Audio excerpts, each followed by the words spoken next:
Di antara daratan padang savana Afrika, burung herring berperan penting sebagai pemakan bangkai. Mereka memiliki lambung yang sangat asam. Bahkan burung ini mampu menghancurkan tulang, sehingga menjaga ekosistem tetap bersih dari sisa-sisa hewan mati.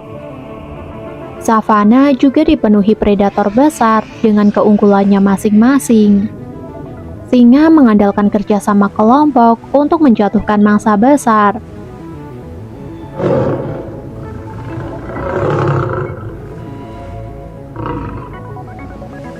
Cheetah memanfaatkan kecepatan luar biasa untuk mengejar gazelle di ruang terbuka. Sementara macan tutul terkenal licin dan mampu menyembunyikan mangsanya di atas pohon. Persaingan di antara predator ini sangat ketat, hingga sesama kucing besar pun kerap saling berebut mangsa.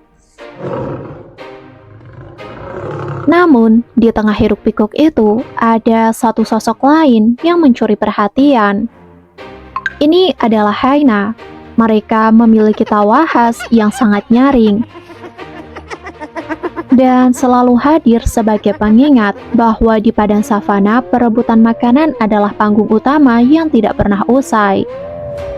Mari berkenalan dengan hyena tutul atau krokuta-krokuta. Mereka dikenal sebagai pemangsa sekaligus oportunis ulung. Mereka dapat berburu bersama dalam kelompok yang sangat besar, tetapi juga sering merebut hasil tangkapan singa, cheetah, atau macan tutul. Interaksi ini kerap menimbulkan pertarungan sengit, karena hyena memiliki rahang yang sangat kuat, serta keberanian untuk melawan, bahkan ketika berhadapan dengan hewan yang lebih besar. Sifat inilah yang menjadikan hyena salah satu karnivora paling dominan di padang savana.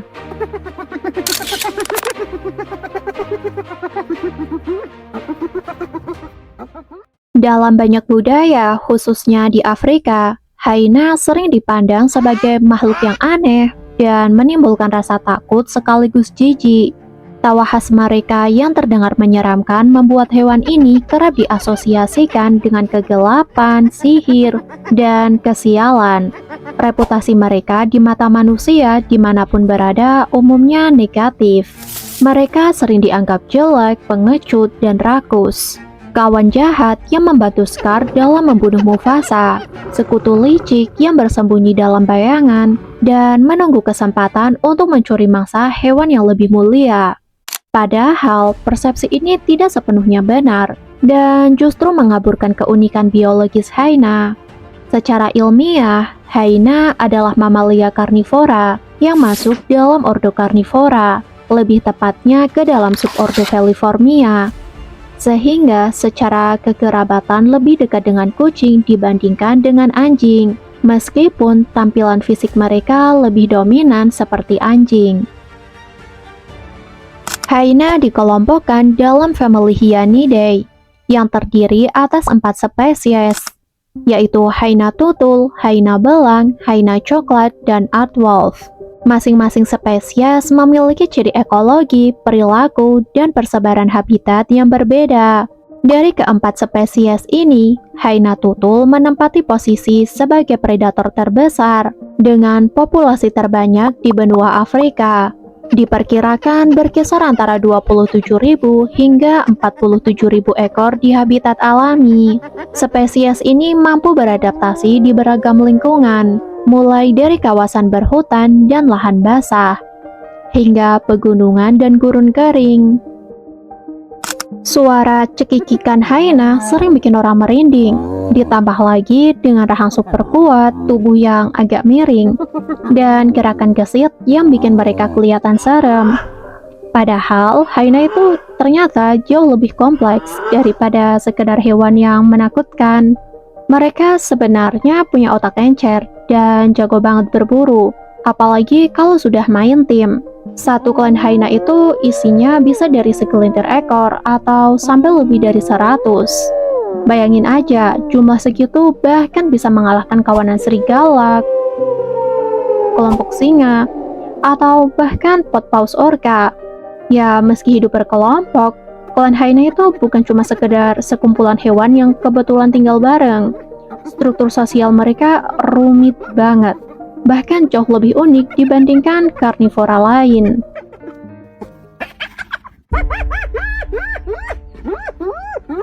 Tapi rumit di sini tuh bukan berarti damai. Justru keseharian hyena tutul penuh dengan persaingan. Tiap individu harus terus nunjukin siapa yang paling dominan biar bisa makan. Dan kalau kebetulan kalian lahir sebagai hyena jantan, tapi maaf sekali karena nasibmu bisa dibilang ya bakal sengsara seumur hidup. Ya mungkin ada bahagianya ya. Jadi hidup di klan hyena tutul tuh mirip reality show. Benar-benar keras, tapi juga soal bertahan hidup. Nggak ada mamalia sosial lain yang punya sistem hierarki seketat ini.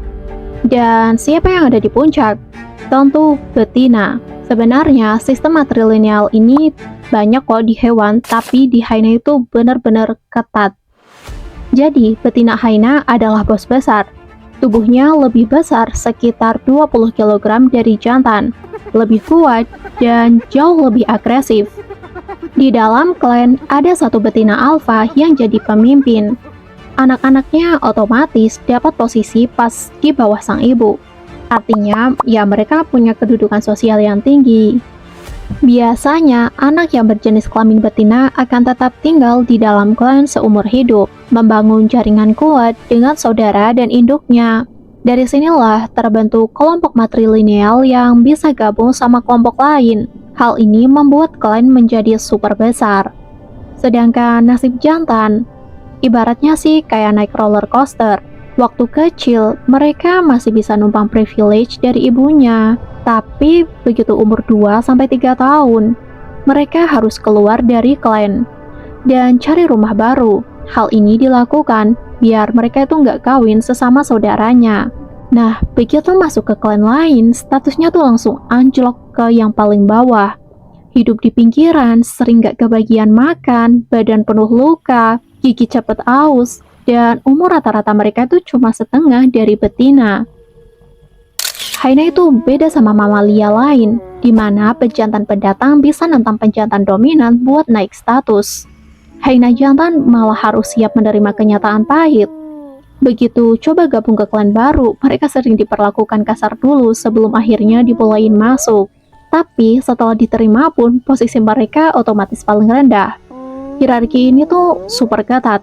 Pejantan dewasa nggak bakal pernah bisa lebih tinggi dari betina. Satu-satunya cara buat naik level ya cuma nunggu. Entah ada pejantan baru yang datang biar posisinya turun, atau pejantan yang lebih tua mati. Jadi di sistem ini, jantan sama sekali nggak punya peluang untuk jadi dominan, apalagi jadi pemimpin. Di sisi lain, bukan berarti hidup betina jauh lebih mudah. Betina hyena memimpin klannya dengan dominasi sosial total. Posisi tertinggi selalu dipegang betina alfa, dan dia mengatur jalannya klan lewat hierarki ketat yang dipatuhi oleh semua anggota.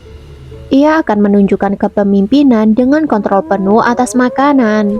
Dialah yang makan duluan, lalu anak-anaknya, baru sisanya untuk para anggota. Itu bikin anggota lain bergantung sepenuhnya pada dirinya.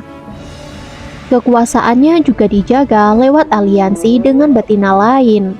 Kalau ada konflik, dia bisa kerahkan dukungan untuk mengintimidasi lawan. Intimidasi fisik dan agresi dipakai untuk menegakkan aturan. Siapapun yang melawan bisa langsung diserang atau dipermalukan di depan klan. Yang paling penting, ia akan mengendalikan akses kawin. Jantan tentu tidak bisa memilih, hanya betina yang memberi izin. Artinya, betina alfa bukan cuma pemimpin sehari-hari, tapi juga gatekeeper masa depan genetik klan mereka.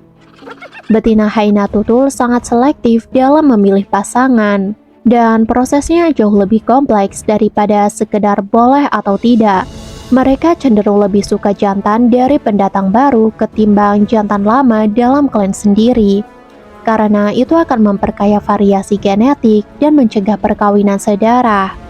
Selain itu, betina biasanya menolak jantan yang terlalu agresif atau sering menyerang anak-anak, dan justru lebih tertarik pada jantan sabar, rendah hati, dan gigih.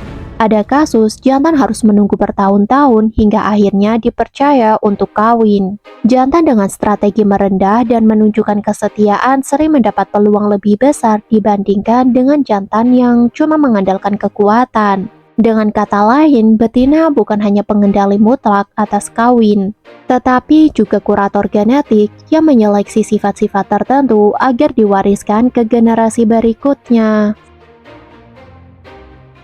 Tapi para betina ini terus bersaing untuk mempertahankan status. Kalau betina berpangkat tinggi mati, keseimbangan bisa langsung kacau. Koalisi betina berpangkat rendah kadang menggulingkan pemimpin, dan persaingan bisa sampai ke titik ekstrim, yaitu anak hyena akan dibunuh oleh betina lain hanya untuk menghentikan garis keturunan saingan. Dalam beberapa kasus, bahkan saudara sekandung saja bisa saling bunuh hanya untuk berebut kesempatan menyusu dari induknya.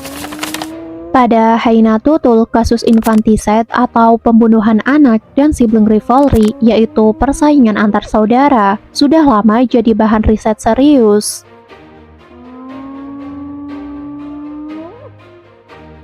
Studi klasik yang dilakukan oleh Frank Glickman dan Leeds pada tahun 1991 menunjukkan bahwa anak hyena lahir dengan gigi lengkap dan mata terbuka. Bahkan mereka akan langsung terlibat dengan perkelahian brutal.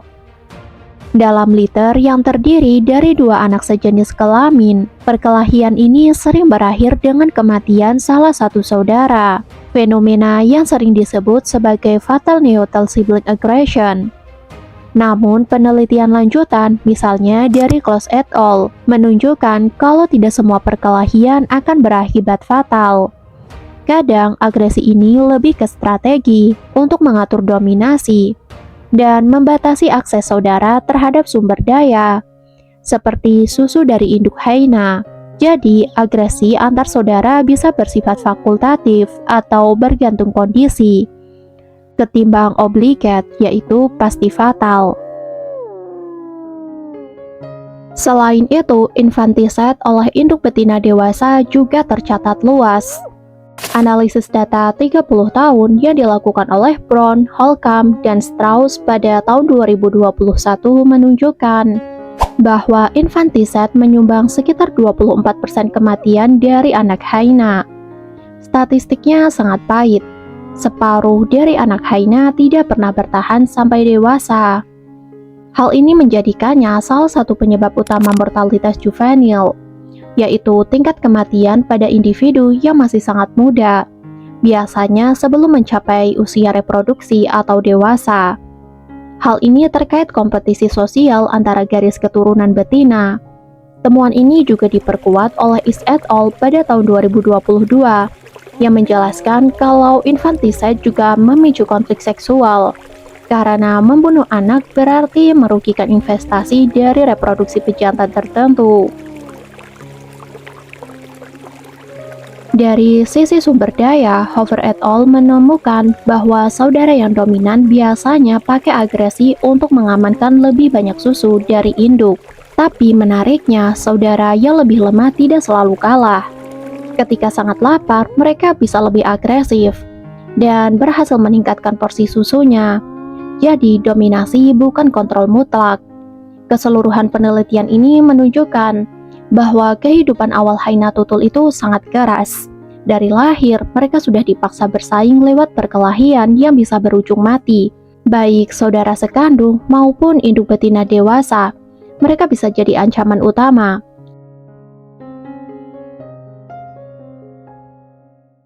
Yang menjadi pertanyaan penting sekarang, kalau misalkan hidup di klan penuh dengan resiko, kenapa hyena tetap bertahan dengan sistem ini? Jawabannya ternyata ada di luar klan. Ancaman dari kelompok singa atau klan hyena tetangga jauh lebih mematikan. Hanya dengan bersatu, mereka bisa menjaga wilayah seluas 1.600 km persegi, mempertahankan mangsa, bahkan menghadapi predator sebesar singa. Seekor hyena sendirian tidak punya peluang, tapi satu klan bisa membuat singa mundur. Menariknya, meski hidup bersama, hyena tidak terus-terusan bergerombol. Mereka punya sistem vision fusion, yaitu berkumpul saat butuh lalu bubar secepat mungkin untuk mengurangi konflik internal. Jadi, meski penuh persaingan, klan tetap menjadi kunci bertahan hidup. Disfungsi internal ini tidak pernah menghalangi efisiensi mereka sebagai salah satu predator paling sukses di savana Afrika. Asal-usul hyena berawal sekitar 20 juta tahun lalu, pada periode Miocene, ketika nenek moyang mereka masih berupa karnivora kecil yang lebih mirip anjing daripada sosok hyena yang kita kenal sekarang. Fosil menunjukkan bahwa leluhur awal ini tersebar luas di Eurasia. Dan dari sana mereka mulai berevolusi mengikuti tekanan lingkungan yang keras. Pada tahap berikutnya, sekitar 10 juta tahun lalu, garis keturunan hyena terpecah menjadi dua kelompok besar. Yang pertama adalah dogleg hyena, yang ramping, pelari cepat, dan lebih bergantung pada perburuan. Dan yang kedua adalah bone crushing hyena, yang bertubuh kekar, berahang kuat, dan spesialis menghancurkan tulang untuk mengakses sumber gizi. Sebagian besar hyena mirip anjing akhirnya punah. Kemungkinan karena kalah bersaing dengan kanid sejati, yaitu anjing, serigala, dan rubah. Sebaliknya, kelompok penghancur tulang justru bertahan, beradaptasi, dan akhirnya melahirkan spesies modern. Di antara hyena modern, ada 4 spesies yang masih hidup hingga hari ini, yang sudah kita bahas di awal video tadi. Ini adalah hyena belang, dan mendiami daerah Timur Tengah hingga India. Ini adalah hyena coklat yang khas dari gurun Kalahari. Ini adalah outwolf yang berbeda total karena lebih banyak memakan rayap daripada daging. Serta ini adalah hyena tutul yang dari tadi sedang kita bahas. Dari 4 jenis spesies ini, hyena tutul sering disebut sebagai laughing hyena karena suaranya adalah yang paling besar dan paling ikonik. Soal ukuran, jangan kebayang kalau hyena itu kayak di film kartun Disney yang kurus dan ceking. Aslinya mereka bisa segede serigala besar, bahkan sering lebih besar. Seekor hyena tutul dewasa bisa mencapai panjang tubuh 1,8 meter dengan berat hingga 86 kg. Dengan postur segitu, mereka bukan cuma tangguh dalam berburu, tapi juga punya salah satu tengkorak terkuat di dunia karnivora. Yang bikin mereka benar-benar unik adalah spesialisasi pada rahang. Hyena adalah salah satu hewan yang berevolusi khusus untuk menghancurkan tulang. Dan hyena tutul adalah juaranya. Gigitan mereka bisa menghasilkan tekanan sampai 1140 psi, sekitar 80 kg per cm. Buat perbandingan, itu 40% lebih kuat dari gigitan serigala dan 15% lebih kuat dari beruang grizzly. Ada catatan di alam liar di mana hyena mampu memecahkan tulang paha jerapah dengan diameter 7 cm, sesuatu yang hampir mustahil jika dilakukan oleh predator lain. Rahasia kekuatan ini ada di gigi dan bentuk tengkorak mereka. Mereka memiliki premolar ketiga, baik di rahang atas maupun bawah, berbentuk kerucut besar yang secara khusus berfungsi sebagai penghancur tulang. Selain itu, mereka juga punya sagittal crest yang menonjol di bagian atas tengkorak, tempat otot rahang super kuat menempel. Hyena tutul bukanlah pemakan bangkai sejati. Sekitar 60-70% makanan mereka didapat dari hasil berburu sendiri. Sisanya baru dari mencuri atau mengais. Jenis mangsa yang diburu hyena tutul sangat bergantung pada jumlah anggota kelompok yang ikut berburu. Kalau sendirian, mereka biasanya mengincar mangsa kecil seperti kelinci, landak, tapi ketika mereka dalam kelompok, kemampuan mereka melonjak drastis. Bahkan memburu gazelle, babi hutan, kerbau, dan anak badak bisa jadi korban. Begitu seekor mangsa berhasil ditaklukkan, hyena akan mengeluarkan tawa khasnya sebagai sinyal untuk memanggil klan. Lalu pesta daging pun dimulai. Dalam hitungan menit, seekor hewan utuh bisa lenyap tanpa sisa. Meski terkenal sebagai pemburu, Hyena tutul sebenarnya pemakan oportunis. Mereka tidak terlalu pilih-pilih makanan. Serangga seperti rayap dan ulat pun dimakan. Apalagi daging busuk yang bahkan ditolak oleh predator lain.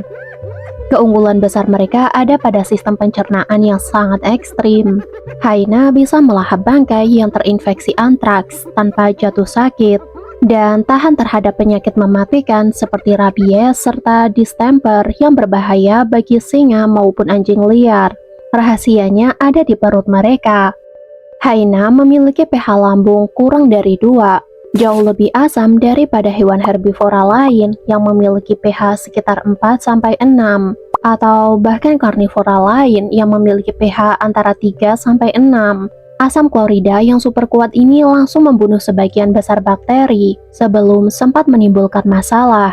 Ditambah, saluran pencernaan mereka yang relatif pendek membuat patogen sulit berkembang biak. Selain itu, ada mekanisme kekebalan sosial. Hyena sering berbagi dosis kecil patogen saat grooming, makan bersama, atau berebut makanan. Cara ini justru melatih sistem imun klan agar makin kebal terhadap penyakit berbahaya. Mereka juga punya kadar antibodi alami yang sangat tinggi. Meski tidak semuanya sama, hyena dengan status sosial tinggi biasanya lebih sehat karena mereka punya antibodi lebih banyak, mendapatkan akses makanan lebih besar, dan lebih sedikit terluka. Sebaliknya, anggota klannya berada di dasar hierarki harus puas dengan sisa, lebih sering kelaparan dan rentan dengan kesakitan. Dan ini adalah bagian paling menarik dari hyena tutul. Betina ini memiliki sistem reproduksi yang benar-benar tidak biasa di antara mamalia. Mereka tidak memiliki vagina eksternal, melainkan sebuah pseudopenis atau klitoris memanjang yang menyerupai penis jantan, lengkap dengan saluran kencing dan kemampuan ereksi. Melalui organ ini juga, betina melakukan perkawinan sekaligus melahirkan anak. Proses melahirkan sangat sulit dan beresiko tinggi, karena anak harus melewati saluran yang sempit. Lebih dari separuh anak pertama biasanya mati saat lahir, dan induknya bisa mengalami cedera serius. Selain itu, betina juga memiliki skortum palsu yang berisi jaringan lemak, membuat mereka semakin sulit dibedakan dari jantan. Keanehan ini diyakini muncul akibat paparan hormon androgen yang sangat tinggi sejak dalam kandungan, sehingga betina tubuh lebih besar, lebih kuat, dan mendominasi jantan dalam hierarki sosial.